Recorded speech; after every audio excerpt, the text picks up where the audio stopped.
Welcome. My name is Sinead McBrearty. I am the Chief Executive of Education Support.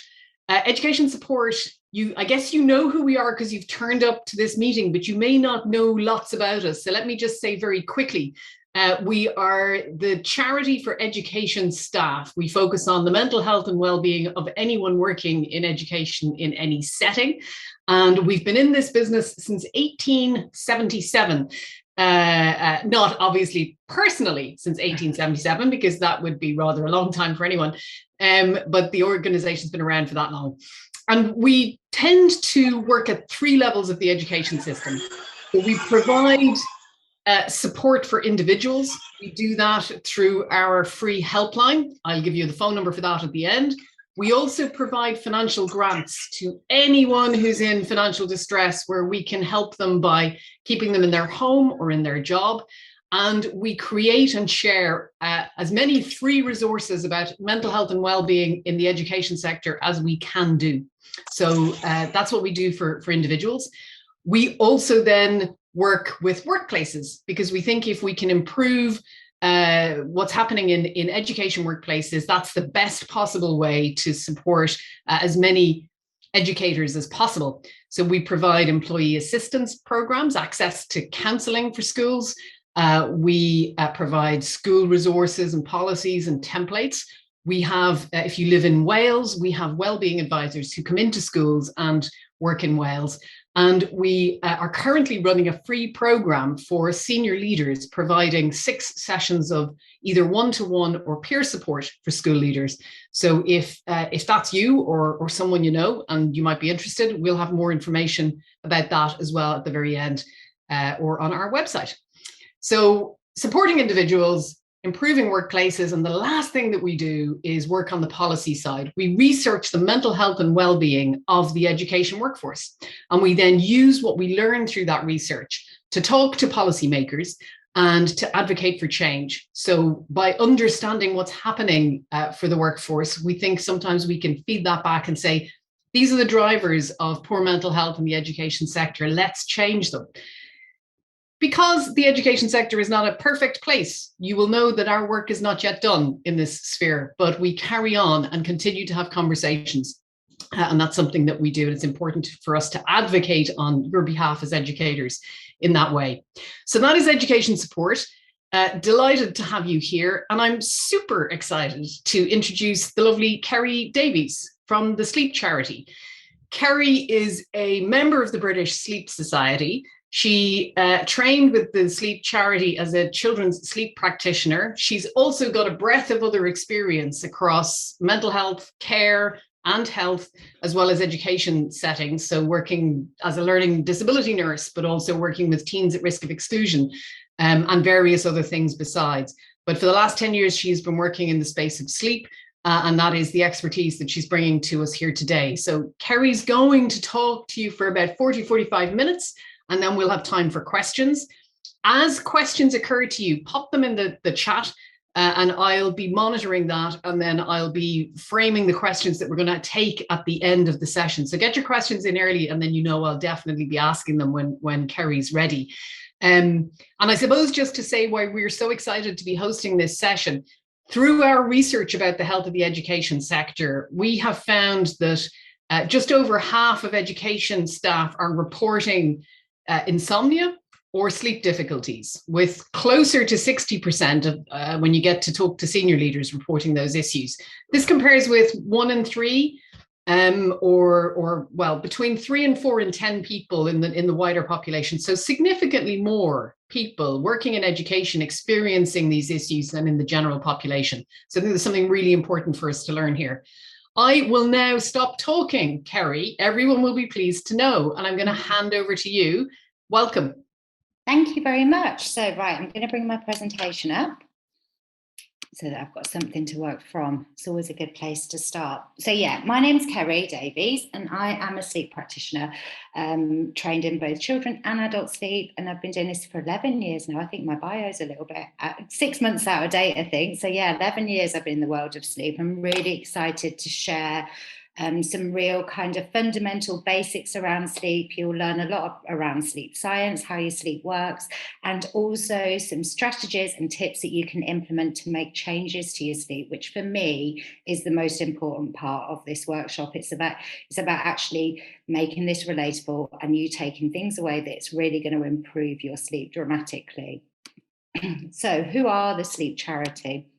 So we were established back in 2012 by a lady called Vicky Dawson, who was a sleep-deprived mother herself. We were formerly just the Children's Sleep Charity for a number of years and then branched out into the adult sector as well. And we are multi-award winning. Literally, the awards just keep coming in and keep coming in for a small national charity. We use an evidence-based approach, and that's really heavily supported by our Sleep Council. There's lots of kind of big people in sleep on that council and the advisory board, so you can have a look on the website and see who they are. And our mission is to empower the nation to sleep better. So we have been to the Houses of Parliament. We have got all the signatures to try and get sleep on the health and wellbeing agenda from the top, because sleep is just so important to our wellbeing. Okay, so what do we provide? What kind of things do we do? So we support families and we use an evidence-based approach to sleep, a behavioural approach to sleep. We provide healthy sleep information, such as things like this, workshops, trainings, seminars, whatever people want really will do. We're also actively involved in research into sleep, which is really important for our practice, and so that we're following kind of the latest research, and it's all very much evidence-based. And we're campaigning to increase the awareness about the importance of sleep overall. We also have a provision of healthier sleep information for adults, and that's all available on the website, which will be alluded to at the end. So why is sleep important? So sleep is as vital as food and water. And when I'm talking about food, not just nutritious foods, just food and water that keep us alive, sleep we need to do. We spend approximately a third of our lives asleep. I'm going to talk a little bit more about how much sleep we need, but approximately most of us will spend around a third of our lives asleep. And this is a really long time, so this is something that should be high on everyone's agenda, because we're spending so much time doing it. And it has a significant impact on both our physical and our mental health. So why do we sleep?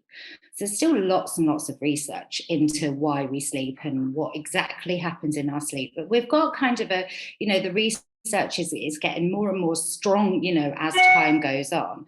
Nobody really knows why we sleep. But what we do know is that sleep is absolutely not negotiable. It is fundamental. It's essential for us to be alive. We have to sleep. It is absolutely needed for recuperation and for restoration of both the physical and mental functioning. And just a little quote here. So if sleep does not serve an absolutely vital function, then it's the biggest mistake the evolutionary process has ever made, because we spend so much time doing it. So it has to be vital to our health and well-being. And what we do know is what happens if we don't get enough sleep. So, that's really important. But I'm sure as the years go on, we'll find out more and more and more as to why we sleep. So I want you to have a little think about this, okay? So this is a score that we use quite a lot with adults to have a look at how fatigued and how sleepy people are during the day. So this is something that we would score like at the beginning of kind of any support or anything that we offer, but it's give you a really kind of clear idea where you are on the sleepiness scale. So you'd score 0 to 3. So 0 would be that you would never doze in said situation. 3 would be that there is a really high chance that you would doze. And it's really quite indicative of actually how sleep is affecting you and affecting your daily life. So it's worth making a note of these and seeing where you would score for each point during going down the list. Now, thinking about how you scored, if you scored over 10, you would be deemed as being oversleepy, which means that you would need to look at maybe putting something in place to help your sleep and to help you to sleep better. Because, you know, falling to sleep at the wheel of a car, for example, is very, very dangerous. So we need to be really aware of how sleepy you are during the day. So it's about answering those questions. And obviously you will get a recording of this afterwards. So if you didn't have time to jot down and make notes on it all, then have a look afterwards. But anything over 10, that's when you should be thinking, right, I need to really do something about my sleep. So I'm going to go into a little bit of the physiology around sleep, because for me, this is kind of fundamental that this information is readily available out there to everybody, because it's okay looking at, you know, sleep routines and sleep hygiene and all of that stuff. But actually, if you don't know how it works from the inside out, putting those things into place, you kind of, you know, you're running quite blind with it. And there is actually physiological stuff that you can be doing that's going to really, really strengthen any sleep hygiene routines that you put into place. So the first thing I'm going to talk about is our sleep drive. Okay, so we have inside us, we have a sleep-wake homeostasis. Okay, so our sleep drive builds during the day. So from the minute that we wake up in the morning, our bodies start preparing for sleep. So that happens incrementally throughout the whole day. So I explain this as like, you know, in the buckets that you see in the swimming pool, and you see it, you know, the water filling up, and then it tips over. That's what kind of happens with our sleep drive, or our sleep pressure, it's known by as well. So it builds. Once the pressure is as high as it needs to be, you will then go to sleep. So it's really important that we're building our sleep drive. And I'm going to talk you through this presentation how we can increase our sleep drive, increase our sleep pressure to help us to fall asleep more easily. And then alongside that, we also have something called our circadian rhythm. So our circadian rhythm, if you haven't heard of it before, is like our internal body clock. So this is a clock that ticks within our body, and it ticks off the 24 hours, actually. It's about 24 hours and 12-ish minutes. So we have to really be aware that actually it can quite naturally sway out of the 24-hour clock that we are working with. Now, our circadian rhythms, most of us kind of sit in the middle, but there are different chronotypes. So have a think about like your sleep time. So a night owl would be a circadian rhythm chronotype. So that would be somebody who actually finds it quite difficult to fall asleep, so falls asleep very late, but will naturally want to sleep in the morning and sleep in later in the morning. And that might be something that you identify with. It might be something that's always been kind of present for you. So it's important that you're aware of whether you fit within a chronotype.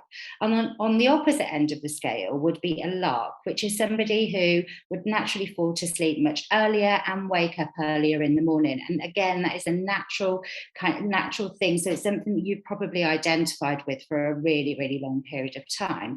So there's only a small percentage of people that actually fit within these chronotypes. And most of us are kind of mid-range, depending on what we've done, you know, throughout our lives and how we've kind of trained our circadian rhythm. Because the other thing about our circadian rhythm is that it is entrained by us. So we tell it what to do. We give it the messages day in, day out of what it should be doing and when it should be doing it. And if we're giving our circadians kind of mixed messages, and the circadian rhythm hasn't got a clue what it should be doing, it's like our timer, you know, we have to set it, we have to tell it what it should be doing and when, which is why the importance of routine comes into this. So having those really set routines, and that's not just at nighttime, that's not just talking about sleep hygiene, this is talking about things that we do every single day. So before we go to sleep, and what we do in the morning as well, because that's really important, a really important part of training our circadian rhythm. So have a think about your circadian rhythm and where it is naturally set at this moment in time. So what time would you naturally fall to sleep? Not the time that you get into bed, the time that you naturally fall to sleep. If you were to allow yourself to sleep, what time would you naturally wake up? And think about how your circadian rhythm is working for you right in this very moment.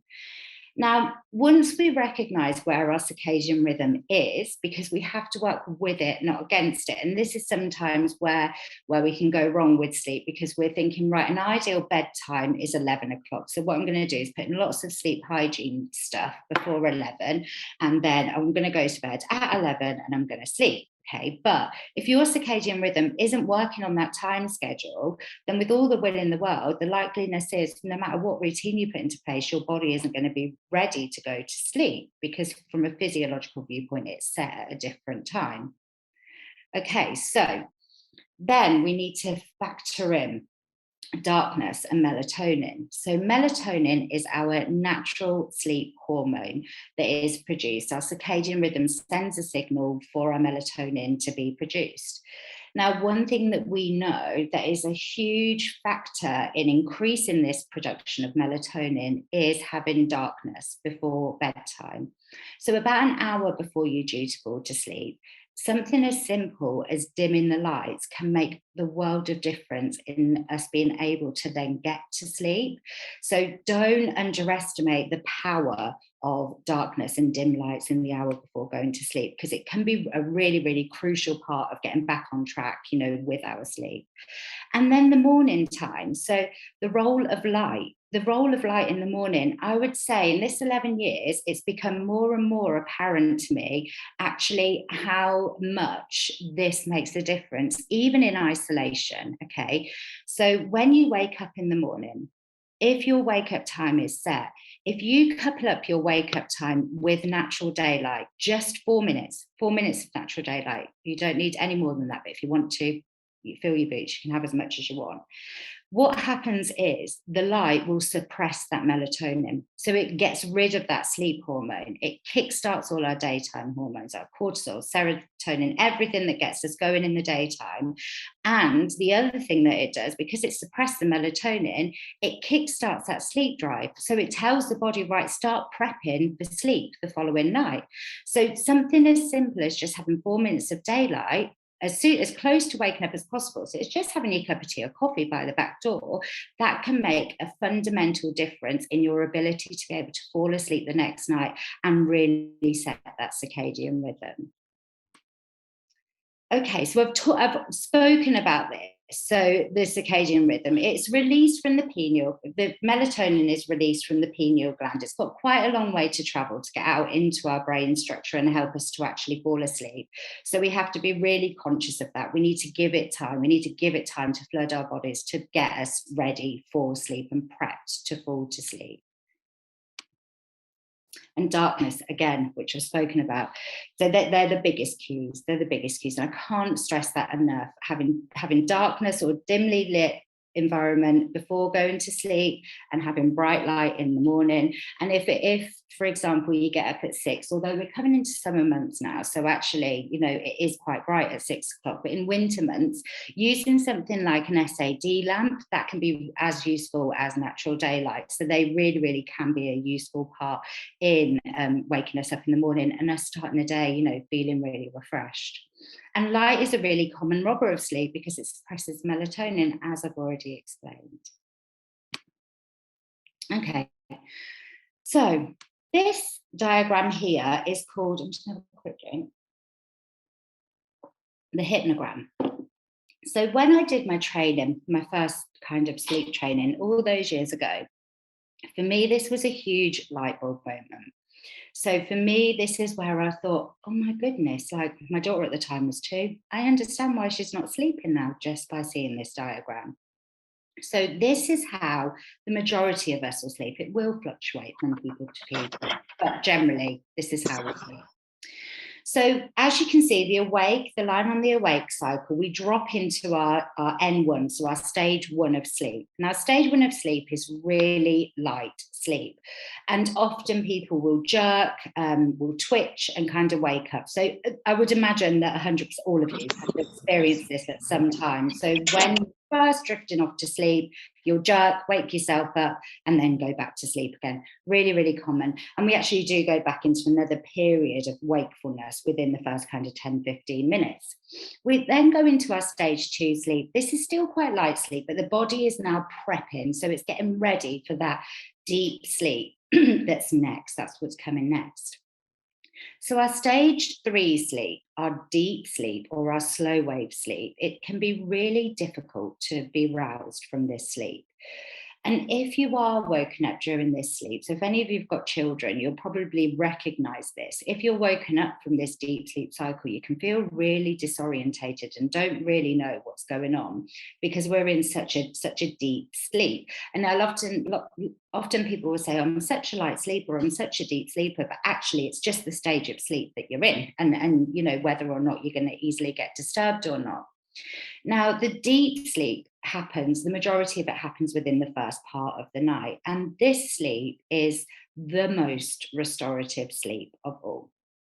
So this is where all your physicality is being taken care of. So your physical body, your immune system's being repaired, any injuries that you might have are being repaired. All of your physical body is being taken care of during this first set of deep sleep.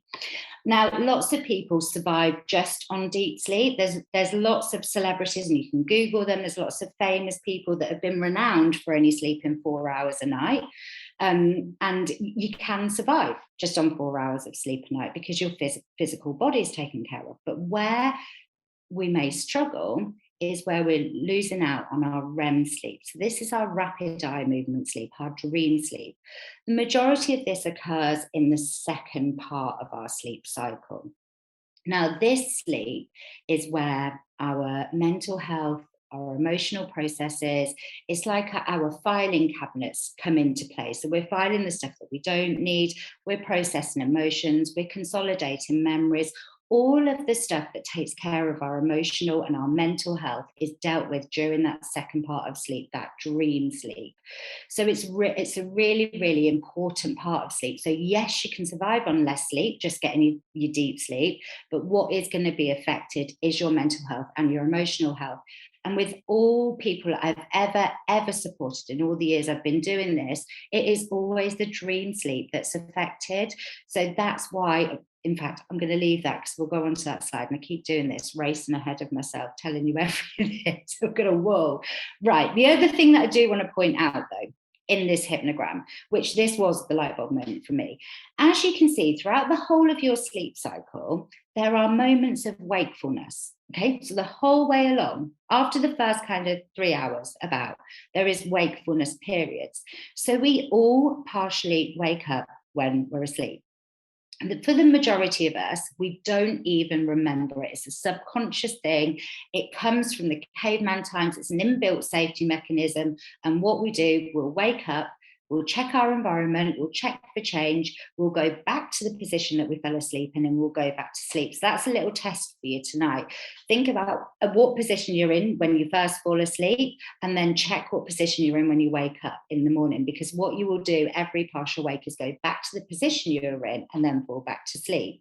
This can cause issues because if our environment changes from when we first fall asleep to when we wake up in the morning, i.e. if we fall asleep with the TV on, if we fall asleep with music on, if we live near a main road that's maybe quite quiet when we first go to sleep, but actually at 3, 4 o'clock in the morning, cars are starting to come past, that will be an environmental change that can cause us to wake up.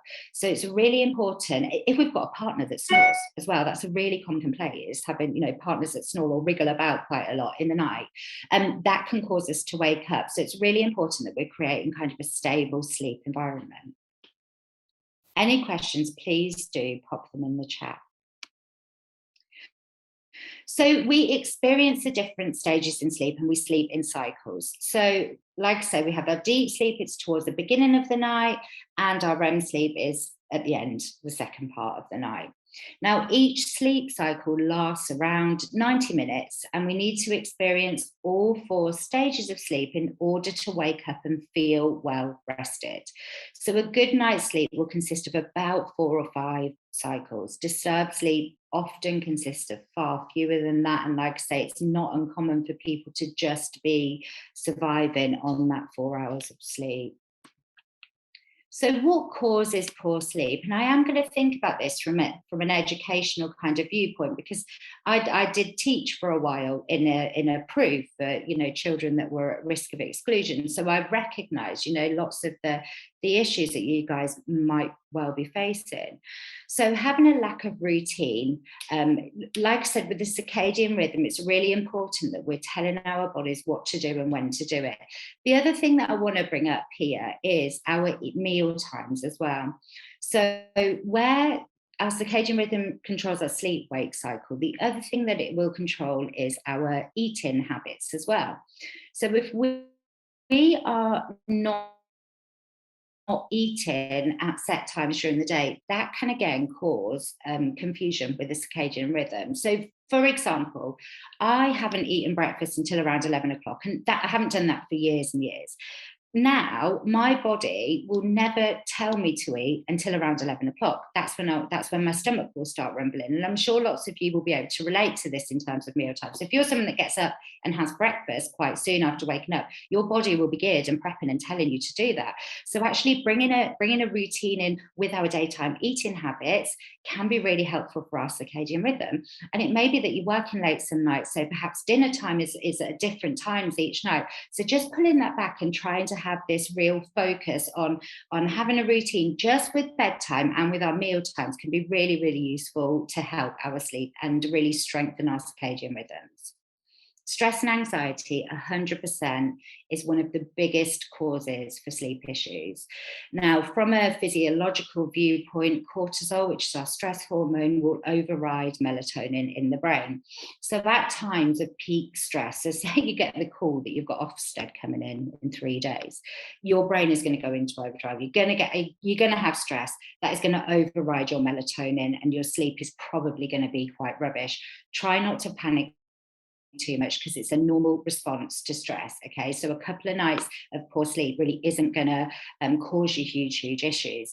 The other thing I want to say about stress and anxiety is that they have a bi-directional relationship with sleep.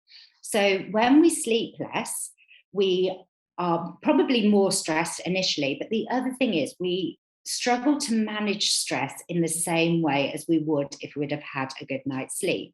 So it's not just that we're more stressed, it's how we then cope with stresses, because everyday life brings stress of some kind, but how we cope with that can be altered by our sleep and lack of sleep. And anxiety the same as well. So if we have anxiety, that can have a direct impact on our ability to be able to sleep. But then if we haven't slept, that can then cause anxiety and exacerbate already occurring anxiety. So these are definitely common issues that we see with sleep. Partner disturbance, which I've alluded to, snoring is probably number one. I don't think I've ever done a workshop where somebody hasn't said, my husband or my wife snores. Every one I've ever done. I'm going to give you a couple of quick ad hoc tips for snoring. Earplugs obviously is number one, but there's another one which is a bit more controversial. People don't often like it, but if you record your partner snoring for 15 minutes and then listen to that when you're in peak state, so around late morning, lunchtime, for the full 15 minutes for 2 weeks, you tend not to be so disturbed by their snoring. People often go, oh, I don't know if I can do that, but it really does work.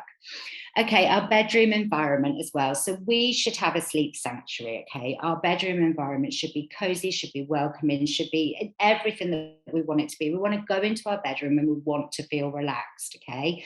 So it's really important that we think about what our bedroom environment is like. Have we got loads of stuff? Have we got loads of work in our bedroom? Are we working from our bedroom? Are we sitting in bed marking papers, at night time, marking books? Think about your bedroom environment and try and keep it just for sleep and sex. 2 things that should happen in the bedroom only, really. Then our diet. So caffeine. I'm going to dispel a myth about caffeine as well, because caffeine is kind of pushed as being this real negative thing around sleep, but it really isn't. So caffeine has a half-life of around 8 hours. So what we should be doing is we should be avoiding caffeine in 8 hours prior to the time in which we fall to sleep. Actually, caffeine can be quite useful if we're feeling quite tired and sluggish in the afternoon. So having a cup of coffee, as long as it's before the 8 hours before we're due to fall asleep, it's not going to have a huge impact on your sleep. And it is quite different as well. It's quite personal from person to person because we all have different tolerance levels. But rule of thumb is caffeine to be avoided within the 8 hours before sleep, but use it if you need to, if you are feeling tired and sluggish in the afternoon. Alcohol is the other one. So lots of people will have a couple of glasses of wine because it helps them to fall asleep. And actually, from a physiological viewpoint, it absolutely does help you to fall asleep. No doubt about it. Alcohol will help you go into that deep sleep, no problem. What alcohol does do is it robs your dream sleep. So although it helps us to fall into our deep sleep cycle, it really, really affects our dream sleep. And again, that dream sleep is so fundamentally important for our emotional and mental health that actually alcohol can then induce kind of, mental health issues and sleep disturbances itself. Food should really be avoided, particularly like spicy food or heavy meals up to around 2 hours before bedtime. So don't kind of eat anything too heavy or anything too spicy in the 2 hours before you're due to go to sleep.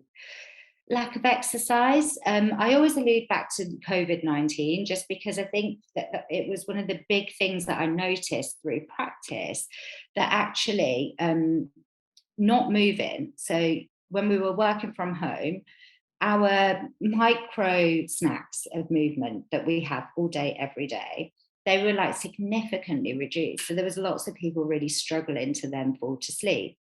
So we need to be really aware that exercise in itself is amazing. So, going and doing a HIIT class or weight training or spin or whatever it is that you do is amazing, but don't miss out the micro movements. So the little movement snacks that we have throughout the day, because actually they can often be much better. They help to increase our sleep drive. It helps to increase our sleep pressure if we're moving about quite a lot. So just, on the smartwatches and things, every hour it gives you a little nod, doesn't it? Say you haven't moved for an hour, get up and move. So try and follow that. Just go and do a few steps up and down the stairs, whatever it is that you do. I don't know what your lessons look like. So maybe it's just at the end of each lesson, you make a conscious effort to go to the staff room and get a cup of tea or whatever it is. And that's going to really, really help to build this sleep pressure.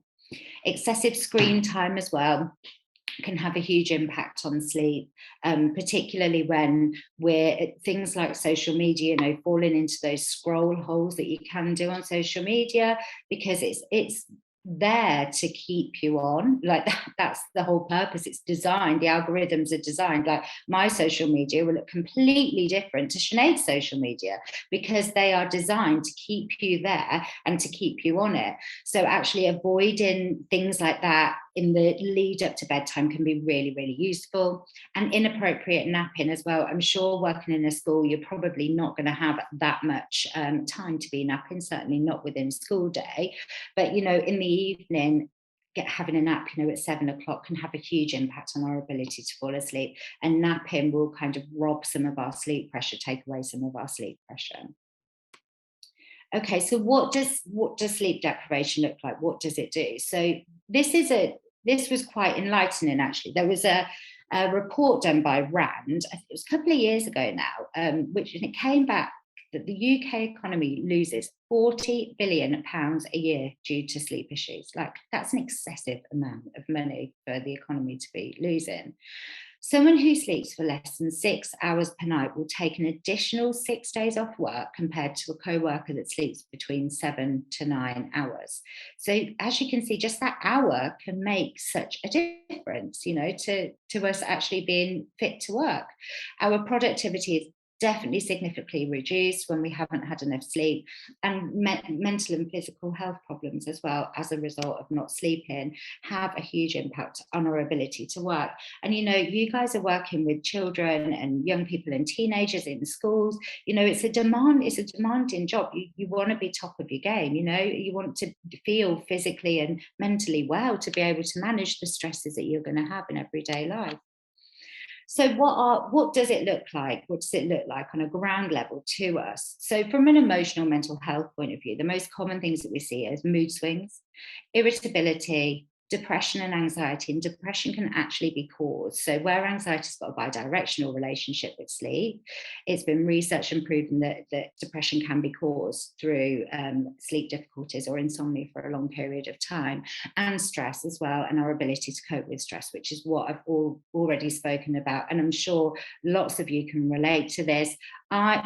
Me personally, if I don't have enough sleep, even for one night, I am like all of those things, you know, really, really does affect me. And I suppose being in the world of sleep and really understanding how sleep affects you kind of gives me a better idea of my own mental health and well-being.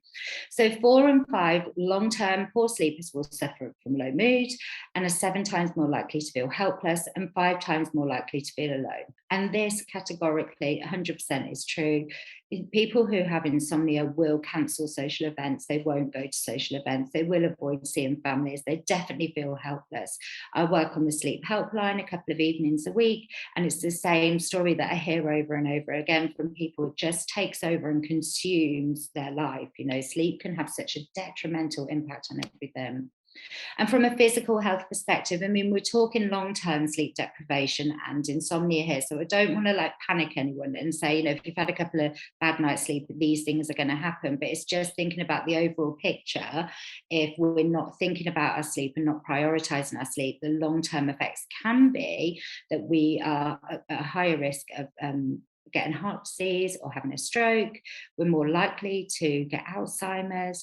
We're more likely to be obese and have type 2 diabetes, and it definitely lowers the immune system. So we're more likely to catch illnesses and diseases and actually fight them off. So a common cough or cold can hang around for a lot longer than it would do if you were getting the right amount of sleep. And those, again, who get fewer than 6 hours sleep per night are at significantly higher risk of stroke and heart disease. So, you know, we need to be prioritizing this. So knowing when to refer on. So having sleep issues can be quite complicated and quite complex. And sometimes you may need to have a variety of kind of health professionals and behavioral professionals involved in that. Being aware of sleep disorders, so things like obstructive sleep apnea, restless legs. So red flags for obstructive sleep apnea would be snoring and pauses in breathing during our sleep, waking up extremely thirsty, having a really, really dry mouth when we wake up. They could be red flags for obstructive sleep apnea, and that's always worth going to get checked by a GP. Restless leg syndrome, the restless legs will be present all day. So your legs will feel restless all day, but particularly at night time, this can be hugely exacerbated because we're just more relaxed and probably more aware of it. And again, that's something that you need to go to the GP and get blood tests for to check ferritin and iron levels and things. So we need to look for these possible medical issues and anxiety and mental health issues as well, because, you know, we're definitely more likely to have sleep issues with a mental health issue, and mental health issues can be caused from sleep issues. So it's about having the right people involved.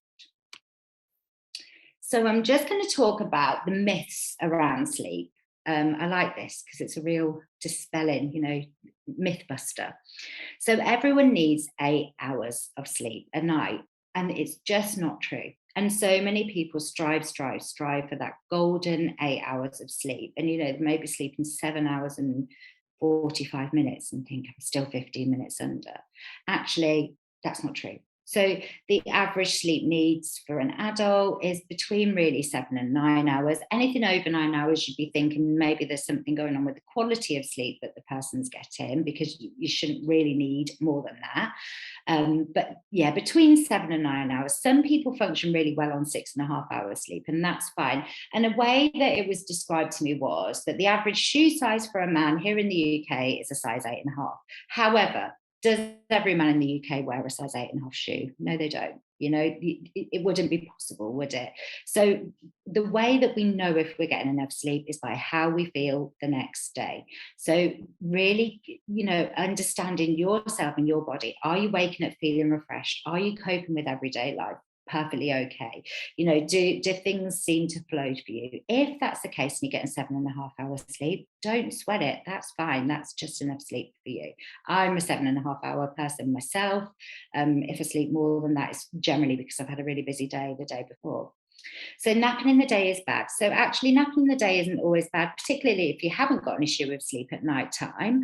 Napping in the early evening tends to have a bigger effect on sleep. But if you're catching 40 winks on the weekend at 2 o'clock in the afternoon and it doesn't affect your sleep that night, don't worry about it. If, however, you have got sleep issues, then probably cutting out the naps is going to be helpful. you can catch up on lost sleep, which you can't. So, and this is, I think, where a lot of insomnia comes from, actually. So it's when we've had poor sleep. So it might be that we've had a really stressful state, right? So let's say Ofsted were coming in, okay, so we knew that was happening in 2 days. So our sleep was rubbish for those 2 days, understandably, because we're really stressed, we've got loads to do. Now, what we'll tend to do then is go, right, I only slept for 4 hours those 2 nights. So what I'm going to do tonight is go to bed at 8 o'clock to catch up on that sleep that I missed out on. What's likely to happen is you go to bed at 8 o'clock and you can't sleep because you're not ready for sleep, because your circadian rhythm isn't telling you to sleep and your melatonin isn't being released. So what you'll probably do is lay in bed for 3 or 4 hours, get quite stressed, and end up falling asleep later than you would have fallen asleep if you'd have gone to bed at your regular bedtime. Okay. So what we do when we've had a poor night's sleep, now the stress hormone can last for up to 2 weeks. So it's important noting that it can last for up to 2 weeks. Anything over that, that's when you've got kind of a sleep issue is developed or some insomnia is developed. But put it down to a bad night, push it to the side. Okay, so I had 4 hours last night. I don't need to worry about that. I don't need to stress about that. The following night's going to be better. Okay, so just ignore it. You can't catch up on it, so it's just done and gone. Older people don't need as much sleep.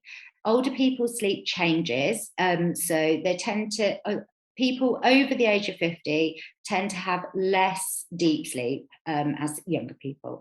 But actually, it's not that you don't need as much sleep, it's just the actual architecture of sleep changes. Drinking alcohol helps you sleep, which I've spoken about already. So absolutely, it helps you to fall asleep, but it absolutely destroys your dream sleep. And that's where hangovers come from, is sleep deprivation and dehydration. That's what causes a hangover. So yeah, it doesn't help you sleep. It just helps you fall to sleep more quickly. Eating cheese gives you nightmares. It's nonsense. Fill your boots, have cheese and crackers every night if you want before you go to bed. It's not going to make a difference. I think the fact that we think that cheese gives us nightmares, and when we eat cheese we get nightmares, is probably more the cause of the nightmares than the actual cheese itself.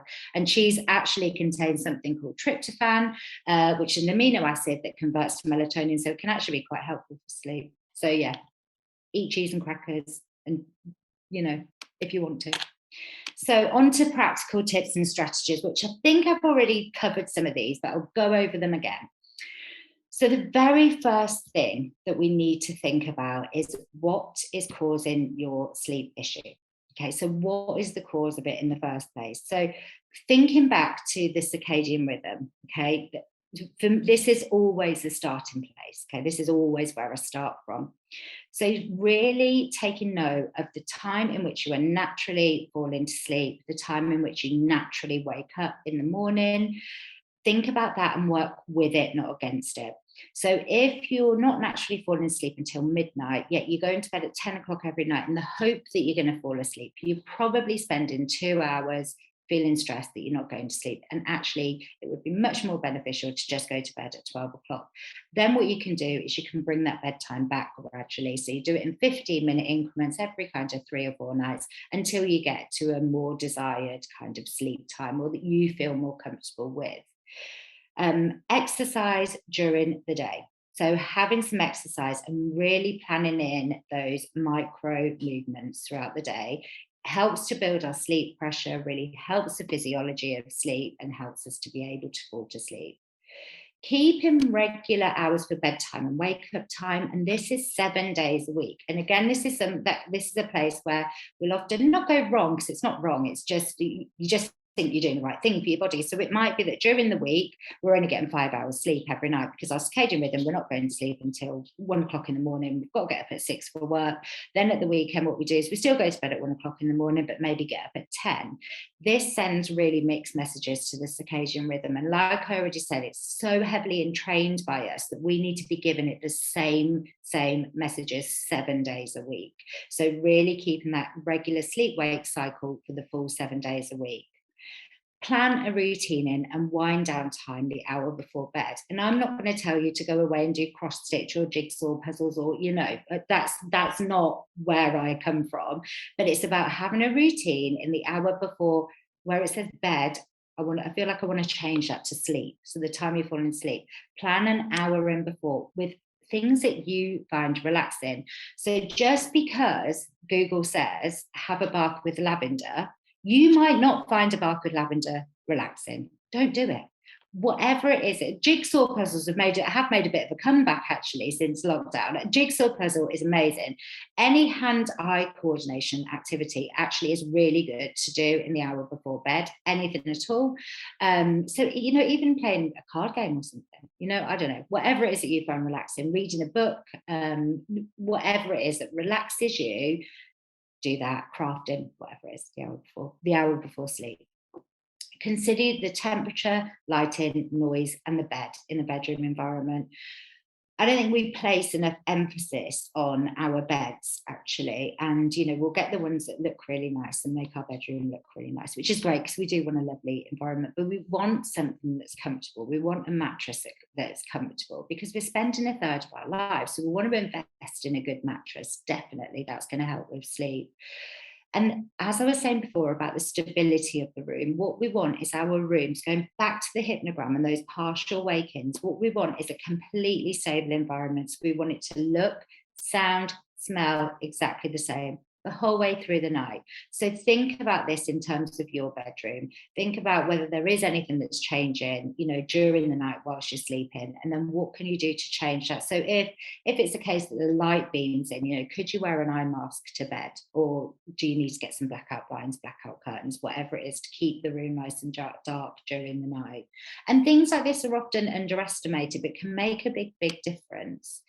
Avoid screens an hour before bed. And like I say, definitely things like social media. The other one is Netflix. Netflix is, and I don't want to get done or anything, so if anyone knows anyone from Netflix, don't tell them. But well, if you're watching a series on Netflix, it never gives you the option to stop it. It will always go on to the next episode. And then you stop it once the next episode started. What does that do in our brain? Of course, we want to watch the next episode. Of course, we're not going to go, all right, let's turn it off. So thinking about screens the hour before bed, thinking about the blue light. There's research for and against blue light. There's research that says it has a huge impact on sleep, and there's research that says it doesn't have any impact on sleep. So really think about you and whether it is affecting you. But the one thing I would say is definitely social media and stuff like that. Avoid things like that, because that definitely is very stimulating. Another thing you can do on your phone, which is just a quick tip, is you can turn, if you've got an iPhone, I think you can do the same with Android, but you can turn it onto grayscale, which actually makes your phone black and white, so it's less stimulating. So yeah, there's just a little tip. Okay, exposure to natural daylight every single morning at the same time. This will categorically change your sleep. 100%. It's something I do every single day without fail. I will go out into the garden, even if it's raining, with a cup of tea and expose myself to natural daylight. From a physiological viewpoint, this makes a difference, okay? Hugely makes a difference. Dim lights at nighttime, the hour before sleep, preferably. Red, orange, or pink lights are more effective. So if you have got a colour changing bulb, put it onto a red light. That gives off a nice glow as opposed to like a light. Find a way to separate work life from home life. Now, you guys work in education. You're definitely going to be marking books in the evening, and I'm not going to sit here and say that you're not, because you are. I've been there and I've done it. Try to keep your work, to do your work at least 2 hours before you go into sleep, okay? Really strive hard to do that, because what can happen is this can make our brains whiz, and then it really takes a long time to then relax and let that melatonin be released. And try where possible not to work in bed. So the bed really should just be for sleep and sex and nothing more than that. So try and work somewhere else outside of your bedroom environment. We really want this bedroom environment to be our sanctuary, to be our safe space, and to feel cozy and lovely. Avoid clock watching. Now, I can relate to this. I did a contract in London a couple of years ago and I had to get the train at 5:30. So every Friday. So every Thursday night without fail, I had a terrible night's sleep. I'm a sleep specialist. I know what I shouldn't be doing, but I did it. And I'd be thinking, I've only got another 4 hours until I've got to get up. I've only got another 3 hours until I've got to get up. If you're doing that, take clocks and things out of the bedroom, because actually it's not going to make a difference if you know how much you slept or didn't sleep. As long as your alarm's going off in the morning, you get up, and then, like I say, you push that to one side. So that's just one poor night's sleep. The next night, get back on track. Watch alcohol and caffeine intake. So no caffeine 8 hours before your sleep window, and alcohol, keep that to 1 or 2 glasses. Really, really effective tool is to have constructive worry time. Okay, so at least 2 hours again before bed. Have half an hour where you literally write down everything that you're worried about. You can go back and you can code it. So is there anything I can do about it now? If there is, do it. If it could, can I do something tomorrow? Put it on your to-do list for tomorrow. If there's nothing you can do, right, let's bin that, let's put that to one side. But literally decompressing your day in a notebook, close in. The notebook is symbolic. So it helps our brain to recognize, right, this is the end of the day. Now it's time to go to sleep. Take that notebook upstairs to bed with you, because sometimes you get into bed and you haven't quite decompressed everything. So there's something else that starts whizzing through your brain. The notebook's there, just jot it down, close the notebook again. Really, really effective. Oh, I recognise I'm running out of time. Right, so yeah, this is good. So signposting, these are places that you can go to get help with your sleep. So the Sleep Charity website got absolutely tons of information. We also have a national sleep helpline, completely free. It's open Sunday to Thursday, 7 till 9. There's about 15 of us that work on the helpline. So yeah, we're there to answer any questions. If you want any more specific kind of questions answered, give us a call. Sleepio or Sleep Station, depending on where you're located, and I don't know exactly which one's funded by who, but the GP can refer you for online cognitive behavioural therapy for insomnia. This is such an effective treatment. It's a 6-week treatment, and it is so effective. The success rates are like 90%. It's amazing the difference that this makes, and you can get this free from the NHS. There may be a waiting list, but if you have got insomnia and have been suffering from insomnia, please consider CBTI, because it is wonderful. Like, I cannot express how good it is and the difference that it makes. There's also NHS sites, so looking at insomnia, look at obstructive sleep apnea, have a look for the red flags on there. If you feel you're hitting any of those, then go to your GP and ask for that to be looked into. The Royal College of General Practitioner have some information, and your GP as well, so you can always go to your GP for advice. And then other webinar topics, if there was anything else that you wanted to explore, we could look at insomnia, we could look at sleep disorders, mental health, shift work and sleep, which is probably not so relevant for you guys, children and adolescents and parents and carers. And thank you very much. That's the end of the presentation. And there's our email address and our website address. So please, please, please do use it if you need to. Kerry, that was superb. Thank you. There was no question that, you yourself clearly are sending nobody to sleep. What an engaging and informative session. I've learned stacks. I don't know what it says about me that I particularly focused on your tips around wine and cheese, but we'll move on from that. Let me ask you this. It's come up in a few different questions from participants. People talking about waking up every 2 or 3 hours, so repeatedly waking up, and for some people this has been going on for years. Any thoughts on that beyond what you've said? Yeah, so if you're waking up and it's frequent but short in duration, don't panic. Normal partial awakening. Don't panic about that, okay?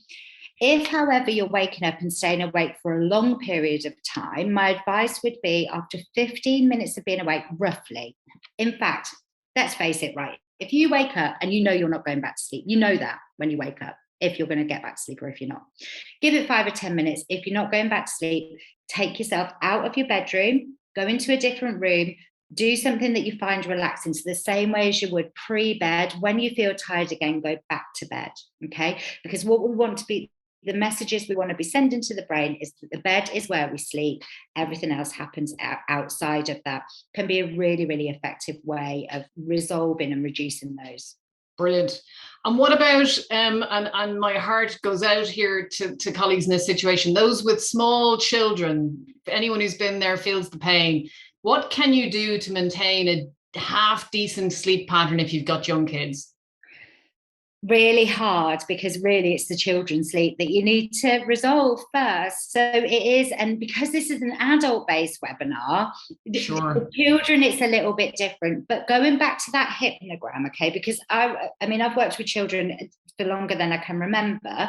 And going back to that hypnogram, I would say at least 80% of the children that I'm working with, nighttime waking is a big killer on parents, always. Okay, so because what tends to happen is our children go to sleep earlier than us. When they're waking up, we're in our deep sleep cycle, so it's affecting that deep sleep, which is the restorative sleep. Okay, so the physically restorative sleep. So going back to that, it's looking at what is their environment like when they first go to sleep. Does anything change for them? Because that is always why they wake up. So is it that they're falling to sleep with a dummy? Is it that they've got a bottle? Is a parent laying on the bed next to them? What is it that's happening when they fall to sleep? Is that changing? If it is changing, looking at ways in which you can, so always start with a settle into sleep. I mean, it's a workshop in itself. So it's really hard to give like a, you know. I can only imagine. We talked about naps and you very helpfully said, you know, not late in the day. You then made a remark that sleep changes as we get older. So 2 questions for you quickly in this. I'm being greedy. One, thinking about women who are menopausal or perimenopausal, how does that affect sleep? And secondly, when we are old, and I twitched when we referred to, you know, I think the word 50 was used there. So I'm, you know, anyway, older, perhaps older, as we get older. Yeah. What is it that happens to our sleep? Okay, so menopause, this is a really big topic, something that I'm actually really personally very interested in. So what can happen with menopause is we get things like, you know, night sweats and all of that kind of stuff that absolutely affects our sleep. But let's go back to the basics, okay? So we're getting those night sweats, that's a poor night's sleep. What we tend to do is we'll go, we're not sleeping because we're menopausal. That then in turn rolls on and on and on, and we end up with a bigger sleep issue. So this is where kind of professors are coming from on this with menopause. So yes, there is changes in hormones. Yes, it can affect sleep. Does it cause insomnia? It's probably more what we put in place to try and resolve what's happening that causes the insomnia than the menopause itself. So it's about almost trying to emotionally, because I think we become really emotionally attached to sleep, particularly when we're not getting it. So it's like having that emotional detachment. Brilliant. Okay. And then over 50s, we tend to lose some of our slow wave sleep, so that deep restorative sleep. Now, if you haven't got an issue sleeping at nighttime, there's no issue really with napping in the daytime. I would say definitely do it before 3 o'clock in the afternoon. Anything after 3 tends to have a bigger impact on our sleep at nighttime, and try and keep it to around 45 minutes. That's a daytime sleep. Great. Cycle. Brilliant, brilliant, brilliant. Thank you for the colleague who's mentioning that men also have issues similar to the menopause. Question for you on can we sleep too much, Kerry? Can we sleep too much? Yeah, so if you're sleeping excessive amounts, that would, as a sleep practitioner, if I had an adult that came to me and said they were sleeping for 12 hours and still were really exhausted, that would send red flags to me, because I would be thinking about what is the quality of the sleep to need to sleep for that long. Okay, so when we're talking about sleep, we often focus on the quantity of sleep that we get, and we're aiming for this 8 hours of sleep, where actually the quality, so if we're getting 6.5 hours of great quality sleep, that's better than 12 hours of poor quality sleep. Yeah. So yeah, it would ring alarm bells. If I was working with somebody and they were sleeping excessively, that would ring alarm bells to me to go to the GP and have a look for medical issues. Get it checked. Okay, my last question. Going back to what you were saying about the chronotypes and the circadian rhythms, if somebody is going to bed late and waking early and they're thinking, oh, this is what I want to do, are they just not recognizing their own rhythm? Are they just not paying attention to it? Or is it possible someone can be an owl and a lark? No, you can't be both. So you're either. What you'd be doing, you'd be sleep deprived if you're going to bed really late and waking up early. But like I say, lots of people, and do Google it. So people that are like renowned for sleeping for really short periods of time. Margaret Thatcher was a lady who's historically renowned for sleeping 4 hours a night. Adolf Hitler is somebody else who is renowned for sleeping for 4 hours a night, and you speak quite openly about the fact that they don't need much sleep. And lots of people will say this, like, I don't need any more than 4 hours, and that's because physically they feel okay, but actually it's the REM sleep that you're missing out on, and that's what makes us be the best that we can be, you know, and we all want to be the best we can be, don't we? This point about REM sleep and its significance for our emotional health is so important, and you've made it so powerfully. It's definitely something I'll take away from this session. I need to let you go, even though we have very many more questions. And I can only say I hope that we can get to do another session with you at some point, because it's been so rich, so insightful. I hope you have a chance to look at the comments. People are thrilled.